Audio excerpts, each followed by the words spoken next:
ये है एजेंट 6 जो कि अर्थ का सबसे ज्यादा स्ट्रॉन्गेस्ट और मोस्ट पावरफुल हीरो है। पर सबसे ताकतवर होने के साथ साथ वो अर्थ का सबसे ज्यादा बुद्धू और ठरकी हीरो भी है। पर उसकी जिंदगी उस दिन बदल जाती है जब उसकी एजेंसी उसको एक दूसरे दुनिया में भेजती है जहाँ पर कि मॉन्स्टर्स का हमला हो चुका है और 6 को वहाँ पर जाकर उस दुनिया के इंसानों को उन वाले मॉन्स्टर्स से बचाना होगा। पर 6 के लिए ये परेशानी की बात नहीं थी, बल्कि उस दुनिया की एक और खासियत थी कि जंग की वजह से उस दुनिया के अंदर सारे जवान लोग मारे जा चुके थे और उस दुनिया के अंदर बस कुछ बुढ़े और जवान लड़कियां ही बची हुई थी जिन्होंने कि कई सालों से किसी तड़कते भड़कते और कड़कते लड़के को नहीं देखा था। और जब 6 उस दुनिया में जाएगा तो वो लड़कियां वहाँ पर उसका क्या हाल करेंगी। पर इन सब चीजों के होने से पहले 6 के सामने वहाँ पर तो एजेंट्स खड़ी होकर उसको एक ऐसी जगह के बारे में बता रही थी जहाँ पर कि काफी सारे मॉन्स्टर्स का हमला हो चुका है और 6 को वहाँ पर जाकर वहाँ के लोगों को उन वाले मॉन्स्टर्स से बचाना होगा। तब 6 वहाँ पर शांति से सब्र रखता हुआ उनकी सारी बातों को सुनता रहता है। पर जब उस बुद्धू को फाइनली वहाँ पर ये रियलाइज होता है कि वो लोग उसको किसी दूसरे जगह पर नहीं बल्कि एक दूसरे दुनिया में ही भेजने वाले हैं, तो उसकी वहाँ पर हालत खराब हो जाती है और वो उन वाले एजेंट से गिड़गिड़ाते हुए बोलने लगता है कि उसकी तो अभी तक शादी भी नहीं हुई है, वो लोग उसके साथ ऐसा कैसे कर सकते हैं। और ऐसे ही बहते बहते वो वहाँ पर जाकर एक एजेंट का हाथ पकड़ लेता है और उससे बोलने लगता है कि नहीं तो कम से कम वो उनसे शादी कर ले और जब उनका एक पिल्ला हो जाएगा तो वो यहाँ से आराम से चला जाएगा, क्योंकि उसके यहाँ से जाने के बाद इस दुनिया को बचाने के लिए उसके जैसा भी तो यहाँ पर कोई चाहिए ना। पर फिर भी वो वाले एजेंट्स वहाँ पर 6 की बात को नहीं मानते और उसको ले जाकर उनके हेडक्वार्टर में आ जाते हैं जहाँ पर कि 6 की मुलाकात वहाँ पर उनकी एक लिलिथ नाम के साइंटिस्ट से होती है जिसको कि असीमित ज्ञान का वरदान मिला हुआ था। तो तब फिर लिलिथ वहाँ पर एक एलिस नाम की येलो हेयर वाली लड़की को बुलाती है और उसका इंट्रोडक्शन 6 के साथ करवाते हुए बोलती है कि ये है एलिस जो कि दूसरे दुनिया के अंदर उसकी टीममेट रहेगी, जो कि हर टाइम उसके साथ रहेगी और उसके हर एक एडवेंचर में उसकी मदद भी करेगी। ये सुनकर पहले तो 6 वहाँ पर एलिस को ध्यान से देखता है, पर फिर उनके साइंटिस्ट से मना करते हुए उनको बोलता है कि अगर उसको कोई एक टीममेट दे रहे हो तो कोई एक अच्छी सी ही टीममेट दे दो, उसको मेलन्स वाली टीममेट चाहिए, लेमन्स वाली नहीं, और खास करके इतनी छोटी हाइट वाली तो बिल्कुल नहीं। ये सुनकर तब वो एलिस नाम की लड़की वहाँ पर 6 के ऊपर गुस्सा करते हुए उसको बोलती है कि ओए चोमू, क्या मतलब है कि मेरे पास मेलन्स नहीं है बल्कि लेमन्स है, और हाँ तुम यहाँ पर टीममेट लेने के लिए आए हो, तुम यहाँ पर अपनी शादी के लिए लड़की देखने नहीं आए जो कि तुम इतने नखरे दिखा रहे हो। और हाँ ये बात याद रखना, अगर तुमने दूसरे दुनिया के अंदर मेरे साथ ऐसी कुछ भी उल्टी सीधी हरकत करने की कोशिश की ना तो फिर मैं अपने तोप से तुम्हारे तोप के गोलों के चिथड़े उड़ा दूंगी और फिर तुम समेटते फिरना अपने चिथड़े। ये सुनकर 6 के वहाँ पर बुरी तरीके से फट जाती है और वो वहाँ पर पसीने से भीगकर बिल्कुल पानी पानी हो जाता है, क्योंकि उसके दिमाग में वहाँ पर बस एक ही बात चल रही थी कि एलिस ने कहा कि वो अपने तोप से उसके गोलों के चिथड़े उड़ा देगी। अपने तोप से, कहीं इसका मतलब ये तो नहीं कि 6 के साथ साथ एलिस के पास भी एक चंद्रयान है।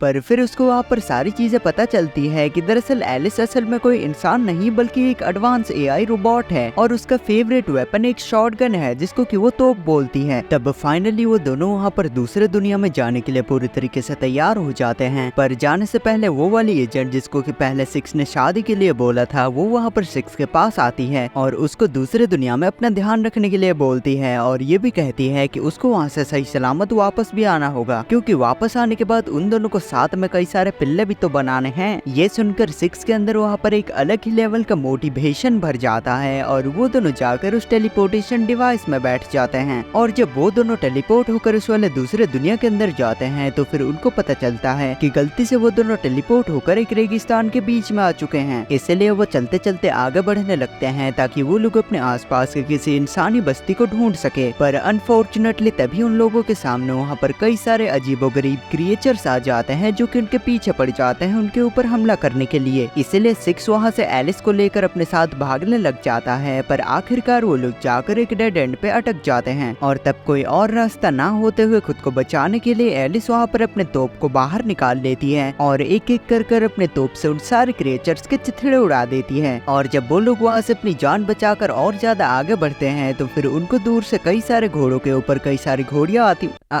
कई सारी लकड़ियाँ आते हुई दिखाई देती है जिनमें से एक बड़े बड़े टैलेंट्स वाली टैलेंटेड लड़की वहाँ पर उन दोनों से पूछती है कि वो दोनों रेगिस्तान के इतना अंदर क्या कर रहे हैं, क्योंकि रेगिस्तान के इतना अंदर तक तो कोई भी नहीं आता। तब एलिस वहाँ पर उस टैलेंटेड लड़की से ये बोलती है कि दरअसल वो लोग किसी दूसरे दुनिया से आए हैं उन लोगों को बचाने के लिए, क्योंकि उनको ये खबर मिली थी कि दरअसल उनके ऊपर मॉन्स्टर्स का हमला हो चुका है। ये सुनकर वो टैलेंट वाली लड़की वहाँ पर उन दोनों से अपने आप को स्नो नाम से इंट्रोड्यूस करवाते हुए सिक्स की मदद करने के लिए मान जाती है। भले ही उसको इस बात पे यकीन नहीं था कि वो लोग किसी दूसरे दुनिया से आए हैं, और इसकी वजह भी हमें वहाँ पर जल्द ही पता चल जाती है कि वो सिक्स की मदद करने के लिए इतनी ज्यादा डेस्परेट क्यों थी। जब वो उनको अपने किंग के मैंशन में लेके आती है तो हम लोग देखते हैं कि वहाँ पर सिपाहियों की जगह पे भी बस बुढ़े ही बुढ़े भरे थे। तो स्नो वहाँ पर सिक्स को अपने साथ ले जाकर उनके प्रिंसेस से मिलाती है, जिसकी बातें सुनने के बाद उनके प्रिंसेस वहाँ पर सिक्स को ये बताती हैं कि वो वाले मॉन्स्टर्स इस दुनिया से पानी खत्म कर इस पूरे की पूरी दुनिया को रेगिस्तान में बदलना चाहते हैं, ताकि वो यहाँ से आराम से सरवाइव कर सके। और साथ ही साथ वो वहाँ पर इस बात के लिए भी तैयार हो जाती है कि सिक्स जाकर उनकी तरफ से उन वाले मॉन्स्टर से लड़ सकता है। इसलिए आगे वहाँ पर स्नो सिक्स को अपने साथ ले जाकर उनके ट्रेनिंग ग्राउंड में आ जाती है, जो कि ट्रेनिंग ग्राउंड से ज्यादा वहाँ पर बुढ़ों के घुटनों के इलाज का सेंटर ज्यादा लग रहा था, क्योंकि वहाँ पर जवान लोगों के बजाय बस बुढ़े ही बुढ़े भरे थे। फिर तब स्नो वहाँ पर सिक्स को कुछ प्रोफाइल्स दिखाती है जिनमें से वो अपने टीममेट्स को चुन सकता है, और काफी देर तक सोच विचार करने के बाद फाइनली वहाँ पर सिक्स कुछ टीममेट्स को चुन लेता है, जिनमें से वो वहाँ पर सबसे पहले रोज को बुलाता है, जो कि एक ड्रैगन गर्ल थी, और उसकी ताकत ये थी कि वो खाना खाकर अपने फिजिकल स्ट्रेंथ को काफी ज्यादा बढ़ा सकती है, और साथ ही साथ वो अपने ब्रेथ को फायर में भी बदल सकती है। तो बातें करते करते रोज वहाँ पर सिक्स के सामने काफी ज्यादा खतरनाक और डरावनी बातें बोलते हुए उसको डराने की कोशिश करती है, पर सिक्स वहाँ पर रोज के सामने ठरकी बातें बोलता हुआ उसको और भी ज्यादा डरा देता है। इसलिए रोज वहाँ पर सिक्स से माफी मांगते हुए बोलती है कि दरअसल ऐसा करने के लिए उसके दादाजी ने कहा था, क्योंकि अगर वो और ज्यादा खतरनाक और डरावनी एक्ट करेगी तो फिर हीरोज उसको अपनी टीम में काफी आसानी से रिक्रूट कर लेंगे। देन फिर उसके बाद सिक्स वहाँ पर अपने दूसरे ग्रिम नाम की टीममेट को वहाँ पर बुलाता है, जो कि एक व्हील चेयर पे होती है। पर भाई तुम इसको कम मत समझना, क्योंकि वहाँ पर सिक्स के सामने आते ही वो वहाँ पर सिक्स से ये बोलने लगती है कि उसे उसको अपनी टीम में रिक्रूट कर लेना चाहिए, क्योंकि अगर वो उसको अपनी टीम में रिक्रूट कर लेगा तो फिर वो उसको अपने पत्तों के नीचे के बढ़िया नजारे दिखाएगी। पर उस बेचारी को वहाँ पर यह पता नहीं था कि हमारा सिक्स कितना ज्यादा बड़ा खतरनाक मानुस है, इसलिए वो जाकर उसकी मदद करता हुआ खुद ही उसके पत्तों को उठाकर ऊपर उड़ा देता है, जो देखकर ग्रिम का वहाँ पर रोना निकल जाता है, और वो रोते हुए वहाँ पर सिक्स से बोलती है कि उसने ऐसा क्यों किया, अब उसको अपनी टीम में रिक्रूट करना ही होगा। और सिक्स उससे बोलता है कि अरे बुद्धू, तुमको इधर इसलिए ही बुलाया है क्योंकि हम तुमको अपने टीम में रिक्रूट करना चाहते हैं, तुम यहाँ पर क्या सोच के आई थी। फिर सिक्स वहाँ पर अपने टीम के सारे मेंबर्स को चुन लेने के बाद वो लोग वहाँ से अपने नजदीकी मॉन्स्टर हाइडआउट में जाते हैं, और उस हाइडआउट से थोड़ी ही दूर रुककर वो लोग वहाँ पर उनके ऊपर नजर रखते हुए ये प्लान बनाने लगते हैं कि वो उनके ऊपर हमला किस तरीके से करेंगे। एंड उनका प्लान पूरी तरीके से बनकर तैयार हो जाने के बाद वो लोग जाकर उन वाले मॉन्स्टर्स के ऊपर हमला कर देते हैं और उनको काटते फाड़ते हुए वहाँ से भगा देते हैं। फिर जब वो लोग वहाँ पर उन वाले मॉन्स्टर्स के सप्लाईज को लूटने में बिजी होते हैं तो फिर तभी वहाँ पर एक अजीब से क्रिएचर के ऊपर एक हीना नाम के मॉन्स्टर गर्ल बैठ के उनके सामने आ जाती है, और उसके इतने ज्यादा बड़े बड़े और खतरनाक मेलन्स को देखने के बाद सिक्स जाकर उसके सामने बैठकर उसके फोटोज खींचने लगता है ताकि वो उन फोटोज का अकेले में इस्तेमाल कर सके। और सिक्स की शक्ल को देखते हुए वो हीना नाम की लकड़ी वहाँ पर ये समझ जाती है कि वो एक अखंड लेवल का चमड़ी इंसान है, इसलिए वो वहाँ पर सिक्स को ये ऑफर करती है कि वो आकर उनके साथ काम करने लग जाए, और उसके बदले उसे उनसे इतने अलग अलग तरीके के मेलन्स खाने को मिलेंगे कि वो और किसी भी खाने की चीज के बारे में बिल्कुल भूल ही जाएगा। और ये ऑफर सुनकर सिक्स उनके साथ काम करने के लिए झट से मान जाता है, क्योंकि गर्मियों के दिनों में किसको मेलन्स नहीं खाने। पर ये सुनकर एलिस वहाँ पर गुस्से में दौड़ते हुए आकर अपने लकड़ी के चप्पल से सिक्स के सर पे एक तमाचा मारती है, जिससे वापस से सिक्स अपने होश में आ जाता है और उस हीना से बोलने लगता है कि वो तो बस मजाक कर रहा था, क्योंकि भले ही उनके पास मेलन्स हो पर लेमन का टेस्ट भी कुछ अलग ही होता है। ये सुनकर हीना वहाँ पर काफी ज्यादा गुस्से में सिक्स के ऊपर हमला करने लग जाती है, बट तभी उनके बीच में एलिस आ जाती है, जो कि अपने बड़े से तोप से उसके ऊपर हमला करते हुए उस हीना को वहाँ से भगा देती है। पर तभी उनके पीछे एक गैटल नाम का डीमन जनरल आ जाता है, जो कि धोखे से ग्रिम के ऊपर हमला कर उसके सर को उसके धड़ से अलग कर देता है। एंड जब इस बारे में सिक्स को वहाँ पर पता चलता है तो फिर वो वहाँ पर कुछ देर के लिए बिल्कुल सदमे में चला जाता है, क्योंकि अभी अभी कुछ ही वक्त पहले तो उसने उसकी कच्ची देखी थी और अंदर की चीज देखने का उसको मौका तक नहीं मिला। इसलिए वो वहाँ पर काफी ज्यादा गुस्से में आ जाता है और एलिस से अपने सारे हथियारों को बाहर निकालने के लिए बोलता है, क्योंकि पहले वो जाकर इस डीमन जनरल गैटल को हराएंगे और फिर जाकर और उनके किंग को। ये देखकर वहाँ पर एक दूसरा डीमन आकर उस डीमन जनरल गैटल को वहाँ से चलने के लिए बोलता है, क्योंकि वो सिक्स के गुस्से को देखकर ये समझ चुका था कि अगर अभी उसने उनके ऊपर हमला कर दिया तो फिर वो लोग उसको रोकने के लिए कुछ भी नहीं कर सकते। पर इससे पहले कि सिक्स वहाँ पर जाकर उस डीमन जनरल के ऊपर हमला कर पाता, स्नो आकर उसको वहाँ पर रोक लेती है और ये बताती है कि दरअसल असल में ग्रिम तो कभी मर ही नहीं सकती, क्योंकि वो एक गॉड के मैसेंजर है और जितनी बार भी वो मारी जाएगी उसके सामने कुछ भी ऑफरिंग रखते ही वो कुछ ही टाइम के बाद वापस से जिंदा हो जाएगी। खैर फिर वो ग्रिम की बॉडी को ले जाकर उसके टेम्पल में रखते हैं और उसको काफी सारी ऑफरिंग्स देते हैं, यानी कि प्रसाद चढ़ाते हैं, जिससे लगभग आधी रात तक ग्रिम वापस से जिंदा हो जाएगी। ये बोलकर सब लोग वहाँ से जाने लग जाते हैं, पर सिक्स वहाँ पर तब भी खड़ा होकर ग्रिम को बस देख रहा था। और जब आधी रात को वापस से ग्रिम जिंदा होती है तो फिर वो अचानक से अपने सामने सिक्स को देखकर काफी ज्यादा हैरान रह जाती है। फिर सिक्स उसको बताता है कि दरअसल वो ये नहीं चाहता था कि वापस से ग्रिम के जिंदा होने के बाद उसको अकेला महसूस हो, इसीलिए वो तब से ही यहाँ पर खड़ा होकर उसके जिंदा होने का इंतजार कर रहा था। ये सुनकर ग्रिम के चेहरे पे वहाँ पर स्माइल आ जाती है और वो वहाँ पर ब्लश करने लग जाती है। फिर ग्रिम वहाँ पर सिक्स से बोलती है कि अगर वो इसके बदले उसके नजारे देखना चाहता है तो वो देख सकता है, इसमें उसको कोई भी दिक्कत नहीं है। पर सिक्स उससे बोलता है कि नहीं, इसकी कोई जरूरत नहीं है, जब उसकी मर्जी होगी वो खुद आकर देख लेगा। पर अभी के लिए वो उसको बाहर घुमाने ले जाना चाहता है, क्योंकि वो यहाँ पर बैठी बैठी बोर हो चुकी होगी। ये बोलकर सिक्स उसको उसके व्हील चेयर के साथ बाहर घुमाने ले जाता है, जहाँ पर कि वो लोग काफी मजे करते हैं। पर आखिरकार वहाँ पर उन दोनों को एक पुलिस ऑफिसर पकड़ लेती है, क्योंकि वो दोनों व्हील चेयर से ओवर स्पीडिंग करते हुए पकड़े गए। फिर तब हमें कुछ दिनों बाद का सीन दिखाया जाता है, जहाँ पर कि उन लोगों की एक मीटिंग चल रही थी और वहाँ पर उनकी प्रिंसेस ये बोलने लगती है कि अचानक से ये मॉन्स्टर्स का हमला होना इतना ज्यादा कम क्यों हो चुका है। तभी सिक्स उस कमरे में एंटर करता है और उन लोगों से बोलता है कि तुम्हें मेरा शुक्रिया अदा करना चाहिए, क्योंकि मेरी वजह से इस जंग के अंदर हमारे जीत की शुरुआत हो चुकी है और यहाँ से काफी सारे मॉन्स्टर्स ऑलरेडी डर के भाग चुके हैं। ये सुनकर उनके आर्मी का कमांडर वहाँ पर सिक्स से ये बोलने लगता है कि क्या हम लोग ये यकीन कर ले कि एक लूजर की टीम ने जाकर मॉन्स्टर्स को हराना स्टार्ट कर दिया है। तब सिक्स उस बंदे से बोलता है कि हाँ हाँ, वही चंपू लोग जिनको कि आप लोग कुछ भी नहीं समझते थे, और उन लोगों ने वो चीज कर दिखाई जो कि आप लोग इतने सालों से भी नहीं कर पा रहे थे। ये सुनकर वो कमांडर वहाँ पर सिक्स के ऊपर काफी ज्यादा गुस्सा हो जाता है, पर फिर भी वो जाकर उसको थैंक यू बोलता है। उसके बाद उनके प्रिंसेस वहाँ पर सिक्स को थैंक यू बोलते हुए ये कहती है कि अब उसको बस उस इंसान का इंतजार करना है जिसके हाथ पे एक निशान हो, क्योंकि भविष्यवाणी ये कहती है कि वही इंसान ही जाकर मॉन्स्टर किंग को हरा पाएगा जिसके हाथ पे एक निशान हो। ये सुनकर सिक्स वहाँ पर स्माइल करते हुए ये बोलता है कि कहीं आप इस वाले निशान की बात तो नहीं कर रहे जो कि मेरे हाथ पे है। ये बोलकर वो वहाँ पर अपने दिल ही दिल में काफी ज्यादा खुश होने लगता है, क्योंकि उसने तो यही सोच रखा था कि ये लोग तब से उसका ही इंतजार कर रहे थे। बट तब उनकी प्रिंसेस वहाँ पर सिक्स का भरम तोड़ते हुए उसको ये बताती है कि ये निशान दरअसल किसी एक खास चीज की वजह से नहीं हुई है, बल्कि एक कीड़े की काटने की वजह से हुई है, और अगर जल्दी सिक्स ने उसका इलाज नहीं किया तो फिर उस कीड़े की जहर की वजह से उसके चंद्रयान का फ्यूल भी खत्म हो सकता है। खैर उसका इलाज करने के बाद फिर वो सब लोग जाकर वहाँ पर प्लान बनाने लगते हैं कि वो डीमन के अगले टावर के ऊपर कैसे हमला करने वाले हैं, जहाँ पर सिक्स वहाँ पर कुछ अलग ही अपना प्लान बताने लगता है। पर तभी वो सब लोग उसको वहाँ पर रोक लेते हैं, क्योंकि वो बस एक जवान सा लौंडा था, बल्कि उसके बजाय वहाँ पर कई और सारे एक्सपीरियंस्ड वॉरियर बैठे हुए थे जो कि सिक्स से काफी अच्छा प्लान बना सकते हैं। और जब वो लोग जाकर अपने उस वाले अटैक के प्लान को एग्जीक्यूट करते हैं तो फिर सिक्स उन लोगों के साथ नहीं जाता, बल्कि वो तो उनसे काफी ज्यादा दूर खड़ा होकर उनको देख रहा था, क्योंकि उसके पास उन वाले डीमंस को हराने के लिए एक और दूसरा बढ़िया प्लान था। और जब वहाँ पर काफी ज्यादा घमासान लड़ाई चलने लग जाती है तो फिर सिक्स वहाँ पर अपने प्लान को एग्जीक्यूट करता है। वो छुपकर उस वाले टावर के ऊपर चढ़ने लग जाता है, क्योंकि जंग की वजह से वहाँ पर उनके ऊपर कोई ध्यान ही नहीं दे रहा था। और जल्द ही वो लोग जाकर उस वाले टावर के ऊपर पहुँच जाते हैं, जहाँ पर बस आखिरकार 2 ही डीमंस बचे हुए थे जो कि उस टावर की सुरक्षा कर रहे थे। इसलिए छुपके से सिक्स जाकर वहाँ पर एक शाहरुख खान को लात मार के उस सीढ़ियों से नीचे गिरा देता है, और दूसरे वाले से ये डील करने लगता है कि अगर वो अपने दोस्त की जान को बचाना चाहता है तो फिर वो सिक्स को इस टावर का कंट्रोल सौंप दे और वो खुद जाकर उसके दोस्त को बचाकर वापस ले आएगा। और अपने दोस्त की जान को बचाने के लिए वहाँ पर वो दूसरा वाला शाहरुख खान भी सिक्स की बात को मान जाता है और उस टावर का कंट्रोल सिक्स को सौंप देता है। देन कुछ दिनों के बाद उनका कमांडर वहाँ पर सिक्स को अपने पास बुलाता है और उसको ये बताने लगता है कि शायद जल्द ही डीमंस उनके ऊपर हमला करने वाले हैं, क्योंकि उन्होंने उनके काफी सारे कब्जाए हुए इलाकों को छुड़ा लिया है। इसीलिए वो जनरल वहाँ पर सिक्स और उसकी पूरी टीम को जंग के लिए तैयार होने के लिए बोलता है। ये सुनकर सिक्स को वहाँ पर उनके आर्मी के कमांडर के ऊपर शक होने लगता है कि कहीं ये इसकी कोई चाल तो नहीं, पर उनके आर्मी का कमांडर वहाँ पर सिक्स से बोलने लगता है कि नहीं नहीं, बिल्कुल नहीं, बल्कि वो तो उससे काफी ज्यादा खुश हैं। पर हमें ये पता चलता है कि दरअसल असल में ये उसकी एक चाल ही है, क्योंकि वो सिक्स को अपने रास्ते से हटाना चाहता है। खैर जल्द ही सिक्स वहाँ पर अपनी पूरी टीम और आर्मी को लेकर जाकर उस जंग वाली जगह पर पहुंच जाते हैं, जहाँ पर देखते ही देखते कुछ ही देर में वहाँ पर वो मॉन्स्टर्स की आर्मी भी आ जाती है, जिसको देखने के बाद सिक्स वहाँ पर ये समझ जाता है कि उनके साथ धोखा हुआ है और ये एक ट्रैप है, क्योंकि उनको जितना भी ज्यादा आर्मी का सपोर्ट दिया है उन वाले मॉन्स्टर से लड़ने के लिए आर्मी का सपोर्ट काफी नहीं होगा। पर इससे पहले कि सिक्स वहाँ पर अपनी टीम को रोक पाता, वो लोग और उसकी पूरी आर्मी की सेना जाकर उनके ऊपर हमला करने लग जाती है और उन वाले मॉन्स्टर से एक बड़ा सा मॉन्स्टर वहाँ पर सिक्स के पीछे ही पड़ जाता है। इसलिए सिक्स वहाँ से अपनी जान बचाकर भागने लग जाता है। पर जब आखिरकार भागने का कोई भी रास्ता नहीं बचता तो सिक्स वहाँ पर उस वाले गोलम के ऊपर हमला करने की कोशिश करता है, पर इसी चक्कर में वो वहाँ पर अपना ही हाथ तोड़वा बैठता है। तब वो गोलम वहाँ पर अपने हाथों का इस्तेमाल करते हुए सिक्स को वहाँ पर कुचलने की कोशिश करता है, पर जैसे तैसे सिक्स वहाँ पर अपनी पूरी ताकत को इस्तेमाल करता हुआ उस बड़े से गोलम को रोक लेता है। पर फिर भी वो गोलम काफी ज्यादा ताकतवर था, इसलिए सिक्स वहाँ पर अपने टीममेट से मदद मांगने लगता है। तो रोज जाकर वहाँ पर उस गोलम के हाथों के ऊपर कूद के सिक्स से बोलने लगती है कि उसका सामान इतना ज्यादा छोटा क्यों है। तब सिक्स उससे बोलने लगता है कि क्या मतलब है कि वो छोटा है, वो छोटा नहीं, वो ब्रूस बैनर है। और जब वो हल्क बनता है तभी ही वो तबाही मचाता है। और ये बोलते ही सिक्स को वहाँ पर ये याद आता है कि अरे वो भी तो अपनी दुनिया में एक सुपर हीरो था। इसलिए वो अपने पावर्स को एक्टिवेट करता हुआ उस वाले गोलम को काफी ज्यादा दूर फेंक देता है और एक बड़े से धमाके के साथ वो गोलम वहाँ पर खत्म हो जाता है। उसके बाद सिक्स के सामने वहाँ पर हीना आ जाती है, जो कि फिर से इस बार उसको उसके साथ काम करने का ऑफर देती है। जो सुनकर सिक्स वहाँ पर उसके बातों से बस बहकने ही लग गया था कि तभी स्नो आकर वहाँ पर हीना की ज्वेलरी से एक क्रिस्टल को तोड़कर दूर फेंक देती है, जिससे पता नहीं क्यों हीना वहाँ पर काफी ज्यादा डर जाती है और उन लोगों से काफी ज्यादा प्यार से बात करने लगती है। इसलिए एलिस उस वाले क्रिस्टल को ले जाकर ग्रिम को दिखाती है और उसको एनालाइज करने के बाद ग्रिम उनको बताती है कि दरअसल इस वाले क्रिस्टल के अंदर ही हीना की सारी ताकत भरी हुई है और इस क्रिस्टल के बिना वो बस एक आम से इंसान के अलावा और कुछ नहीं है। ये सुनकर सिक्स के चेहरे में वहाँ पर एक खतरनाक सी ठर की स्माइल आ जाती है, जिसको देखकर हीना वहाँ पर काफी ज्यादा डर जाती है, क्योंकि वो तो ये जानती थी कि सिक्स कितना ज्यादा अखंड लेवल का ठरकी इंसान है। तब अगले सीन में हम लोग देखते हैं कि सिक्स वहाँ पर हीना को एक पत्थर के ऊपर बिठाकर उसकी काफी सारी फोटोज खींच रहा था, ताकि वो अकेले में जाकर उन वाले फोटोज का अपने लिए इस्तेमाल कर सके। और ऐसे ही काफी देर के बाद रोज को वहाँ पर हीना के लिए बुरा लगने लगता है, इसलिए वो सिक्स से ये बोलने लगती है कि उन्हें शायद हीना को उसका वो क्रिस्टल वापस कर देना चाहिए और वो चुपचाप यहाँ से अपना वो क्रिस्टल लेके वापस चली जाएगी। पर सिक्स रोज से बोलता है कि उसने तो ऐसा कभी नहीं कहा कि वो हीना को उसका क्रिस्टल वापस करेगा। ये सुनकर रोज का वहाँ पर रोना निकल जाता है, क्योंकि वो लोग उससे उसका क्रिस्टल छीनकर उसको बुली कर रहे थे। इसलिए हीना की रोती हुई शक्ल को देखकर सिक्स उसका स्टोन उसको वापस करने के लिए मान जाता है। पर अखंड इंसान का क्रिस्टल वापस करने का तरीका भी काफी ज्यादा अखंड था। वो उस वाले क्रिस्टल को अपने कच्छे में डालकर हीना से बोलता है कि अगर उसको अपना वाला क्रिस्टल वापस चाहिए तो फिर वो सिक्स के कच्छे में अपना हाथ डालकर तीनों क्रिस्टल्स में से चुनकर अपना वाला क्रिस्टल वापस ले ले। ये सुनकर हीना वहाँ पर बिल्कुल सदमे में चली जाती है और आखिरकार वो वहाँ पर अपना क्रिस्टल वापस ना लेकर सिक्स को वहाँ से गालियाँ देते हुए अपने क्रिएचर के ऊपर बैठकर उड़ते हुए चली जाती है। फिर उसके बाद वो लोग जाकर जीत की खुशी में एक बार में पीने लग जाते हैं, जिससे कुछ ही देर में सिक्स वहाँ पर नशे में भंड हो जाता है। इसलिए स्नो उसको ले जाकर उसके कमरे में छोड़ के आती है, जहाँ पर वापस जाते हुए ही रास्ते में उसको उनके आर्मी का कैप्टन मिल जाता है, जो कि स्नो को सिक्स के खिलाफ भड़काने लगता है कि वो एक जासूस भी हो सकता है। ये सुनकर स्नो उसकी बातों पर यकीन नहीं करती, पर फिर भी वो वहाँ पर आखिरकार स्नो के दिमाग में यह बात डाल ही देता है कि उसे सिक्स के ऊपर नजर रखनी चाहिए। इसलिए उसी ही दिन से स्नो सिक्स के ऊपर नजर रखने लगती है और एक दिन एक गलत फहमी के चलते स्नो को वहाँ पर ये लगने लगता है कि सच्ची में सिक्स एक जासूस है, जो कि यहाँ पर उनके सीक्रेट्स चुराने के लिए आया है। और वहाँ पर स्नो सिक्स के बिना कुछ बातें सुने हुए ही वहाँ से उसको बाहर निकाल देती है। इसलिए सिक्स को मजबूरी में जाकर एक दूसरे जगह एक सस्ते घर में रहना पड़ता है, जहाँ पर एलिस सिक्स को ये बताती है कि उसे कुछ अंदरूनी खबरों से ये पता चला है कि एक मॉन्स्टर का ग्रुप स्नो के टाउन के ऊपर हमला करने वाला है, तो क्या उन्हें जाकर स्नो और अपने टीममेट्स की मदद नहीं करनी चाहिए। ये सुनकर सिक्स वहाँ पर एलिस को मना करने लगता है, क्योंकि उन्होंने उसके बिना कोई भी ज्यादा बातें सुने ही उसको वहाँ से बाहर निकाल दिया था। पर फिर भी वो वहाँ पर उनकी मदद करने के लिए मान जाता है, क्योंकि उसे उनकी फिक्र जो थी। पर उनकी मदद करने से पहले सिक्स को जाकर वापस से अपने ठर की पावर को रिचार्ज करना था, क्योंकि लड़ाई की वजह से उसकी पावर काफी ज्यादा डाउन हो चुकी थी और ऐसी हालत में वो किसी से भी नहीं लड़ सकता था। इसलिए वो आधी रात को अकेले चलती हुई औरतों के सामने कूद पड़ता था और अपना जिप खोलकर उनके सामने एक अजीब सा डांस करने लगता था, जब तक कि वो वहाँ से डर के भाग नहीं जाती थी। और इस तरीके से वो वहाँ पर कुछ कुछ कर अपने ठर की पॉइंट को वापस से रिचार्ज कर रहा था। पर जब एक बार वो वहाँ पर जाकर एक अजीब से औरत के सामने अपना जिप खोलकर वैसे ही उसको डराने की कोशिश करता है, पर उससे वहाँ पर उसके ठर की पॉइंट्स तो नहीं बढ़ रहे थे, जिससे वहाँ पर सिक्स को ये रियलाइज होता है कि उसके इस अजीब से हरकत की वजह से वो औरत तो उससे नहीं डर रही बल्कि वो उससे और ज्यादा अट्रैक्ट हो रही है। इसलिए डर के मारे सिक्स वहाँ से वापस से अपना जिप बंद कर वहाँ से भागने लग जाता है कि कहीं वो औरत उसके साथ कुछ उल्टा सीधा न कर दे। तब भागते भागते वो वहाँ पर आखिरकार जाकर स्नो के सामने पहुँच जाता है, जो कि वहाँ पर सिक्स से काफी अजीब तरीके से पूछती है कि वो यहाँ पर आधी रात को सड़क के बीच में अपना जिप खोलकर क्या कर रहा है। तब सिक्स उसको बताता है कि वो तो यहाँ पर बस सूसू करने के लिए आया था, पर उसको कोई टॉयलेट मिला ही नहीं, तो इसलिए वो वापस जा रहा था। और वैसे उसको खबरों से ये पता चला है कि उनके टाउन के ऊपर मॉन्स्टर्स का हमला होने वाला है, तो अगर वो चाहे तो उस जंग के अंदर उसकी मदद ले सकते हैं। पर स्नो वहाँ से सिक्स को ये बोलते हुए जाने लगती है कि उसे किसी धोखेबाज स्पाई से मदद नहीं चाहिए। तो सिक्स जब अगले दिन सुबह सुबह मार्केट में अपने लिए खाना खरीदने के लिए जाता है, तो फिर उसको वहाँ पर एक काफी बड़ी चीज पता चलती है कि टाउन के हर तरफ उसके पोस्टर्स लगे हुए हैं और वो उस टाउन में एक ठरकी बाबा के नाम से फेमस हो चुका है, जो कि आधी रात को औरतों के सामने कूदकर अपना जिप खोलकर उनके सामने अजीब सा डांस करने लगता है। इसलिए सिक्स वहाँ से वापस से चुपचाप रोते हुए अपने घर वापस आ जाता है, क्योंकि टाउन के अंदर के सारे लोग उसको काफी ज्यादा अजीब तरीके से देख रहे थे। पर भले ही कुछ भी हो, सिक्स ने वहाँ पर इतना ज्यादा ठरकी पॉइंट तो कलेक्ट कर लिया था कि वो जाकर उन वाले मॉन्स्टर से लड़ सके। इसलिए वो जाकर उस वाले रास्ते के ऊपर लैंड माइन्स लगाने लगते हैं, जिस वाले रास्ते से डीमंस और मॉन्स्टर्स उनके ऊपर हमला करने के लिए आने वाले थे, ताकि उस आर्मी को उन तक पहुंचने से पहले ही उनके काफी सारे सोल्जर्स कम हो सके। और फिर जब वो दोनों अपने घर वापस आते हैं, तो फिर उनसे मिलने के लिए वहाँ पर छुप के उस जगह की प्रिंसेस आती है, जो कि उनका पैरासूट दिखाते हुए सिक्स को बोलती है कि क्या वो सच्ची में एक स्पाई है। तो सिक्स उनको ये समझाने लगता है कि दरअसल उनको गलतफहमी हुई है। पर उनके प्रिंसेस वहाँ पर सिक्स की कोई भी बात को सुने बगैर ही उससे बोलती है कि उन्हें ये फर्क नहीं पड़ता कि वो उनका हीरो है या फिर कोई स्पाई है, पर वो ये जानती है कि वो पक्का कोई एक अच्छा इंसान है। इसलिए वो यहाँ पर उसकी मदद मांगने के लिए आए हैं, क्योंकि जल्द ही डीमंस उनके ऊपर हमला करने वाले हैं। इसलिए सिक्स वहाँ पर उस प्रिंसेस की बात को मानते हुए उनके कासल में आ जाता है उन लोगों की मदद करने के लिए, जहाँ पर जल्द ही वो डीमंस उनके ऊपर हमला करने के लिए आ जाते हैं। और वहाँ पर इंसानों और डीमंस के बीच में एक काफी ज्यादा खतरनाक जंग शुरू हो जाती है। इसलिए सिक्स वहाँ पर प्रिंसेस को लेकर वहाँ से भागने की कोशिश करता है, पर प्रिंसेस वहाँ पर चिपके पड़ी थी कि वो अपने लोगों को छोड़कर नहीं जाएगी और सिक्स उसको लेकर कहाँ पे जा रहा है। पर जैसे तैसे सिक्स वहाँ पर प्रिंसेस को छुड़ा लेता है और वहाँ से उसको लेकर भागने लग जाता है, जहाँ पर भागते भागते आखिरकार वो जाकर स्नो के सामने पहुँच जाते हैं, जहाँ पर स्नो काफी ज्यादा हारी हुई लग रही थी। और काफी ज्यादा हिचकने के बाद स्नो वहाँ पर सिक्स से माफी मांगती है और उससे बोलती है कि जंग की वजह से उसके सारे दोस्तों की जान खतरे में है और उसे नहीं लगता कि वो उन वाले डीमंस के सामने ज्यादा देर तक टिक पाएंगे। इसलिए वो सिक्स से ये रिक्वेस्ट करती है कि वो प्लीज जाकर उनके दोस्तों की जान बचा ले और उसके बदले वो उसके साथ जो भी करना चाहे वो उसके लिए तैयार है। पर सिक्स वहाँ पर स्नो को एक हीरो की तरह मना कर देता है और उससे बोलता है कि उसने सोच भी कैसे लिया कि वो उसके साथ कुछ गलत करेगा, और वैसे भी वो उसके भी दोस्त हैं और उनको बचाने के लिए अगर उसको किसी भी वजह की जरूरत है। ये सुनकर स्नो वहाँ पर पिघल के पानी पानी हो जाती है, क्योंकि वो सिक्स को एक घटिया ठरकी स्पाई समझती थी। उसके बाद वो सब लोग वहाँ पर एक ऊंची सी बालकनी के ऊपर जाते हैं, जहाँ पर सिक्स एलिस से बोलता है कि वो यहाँ पर एक स्नाइपर राइफल को समन करे। बट तब एलिस वहाँ पर सिक्स से बोलती है कि दरअसल उसके सारे पैसे खत्म हो चुके हैं, इसलिए अगर उनको अभी किसी वेपन को समन करना है तो वो फिर सिक्स को ही करना होगा। पर तब वहाँ पर सिक्स भी उन सबको बताता है कि दरअसल उसने भी अपने सारे पैसे कुछ गर्मा गर्म मैगजीन्स को खरीदने में उड़ा दिए। इसलिए तब एलिस वहाँ पर सिक्स के ऊपर गुस्सा करते हुए उससे बोलती है कि अब वो यहाँ पर ठरकी पॉइंट्स को कहाँ से लाएगा। ये सुनकर स्नो वहाँ पर उनके साथ खुद को वॉलंटियर करती है और सिक्स से बोलती है कि वो उसके ठरकी पावर को बढ़ाने में उसकी मदद करेगी। ये बोलकर वो वहाँ पर सिक्स को किस करने के लिए जाती है, पर सिक्स वहाँ पर काफी ज्यादा डर जाता है और एक्साइटमेंट के चलते ही वो वहाँ पर गलती से उसकी कच्छी खींच लेता है। तब हमें दूसरी तरफ वहाँ पर जंग का सीन दिखाया जाता है, जहाँ पर एक स्नाइपर राइफल की गोली आकर एक बड़े से कॉलम को उड़ा देती है, जो देखकर वहाँ पर वो सारे लोग बिल्कुल हैरान रह जाते हैं। और तब हमें वहाँ पर ये पता चलता है कि स्नो की कच्छी खींचना उनके प्लान में तो नहीं था, पर ये चीज काम कर गई, जिससे सिक्स ने अब वहाँ पर एक स्नाइपर राइफल को समन कर लिया है, जिससे डीमंस का बचना अब काफी ज्यादा मुश्किल है। तो सिक्स वहाँ पर एक एक कर वहाँ पर काफी सारे डीमंस को उड़ाने लग जाता है। पर स्नो वहाँ पर अपने कच्छी खींचने के सदमे में वहाँ पर कोने में सहम के बैठी थी कि अचानक से ये उसके साथ क्या हो गया। तो जैसे ही वहाँ पर उन वाले डीमंस को सिक्स के लोकेशन का पता चलता है, तो फिर वो उसकी तरफ आने लग जाते हैं। इसलिए सिक्स वहाँ पर अपने साथियों को लेकर वहाँ से भागने लग जाता है, ताकि वो लोग अपने लोकेशन को वापस से बदल सके। बट आखिरकार वो वाले डीमंस आकर सिक्स की टीम को घेर लेते हैं, पर उन सारे बेचारे बुद्धू डीमंस को ये पता नहीं था कि ये असल में सिक्स का एक ट्रैप है। तो जैसे ही वो सारे डीमंस वहाँ पर एक जगह पे इकट्ठा होते हैं, तो फिर सिक्स वहाँ पर अपने हाथ को ऊपर कर अपने एक बड़े से चेनसो को वहाँ पर समन करता है और वहाँ पर उस चेनसो को इस तरीके से और इतने तेजी से घुमाने लगता है कि वहाँ पर खड़े हर एक डीमन के हजारों टुकड़े होने लगते हैं। और जब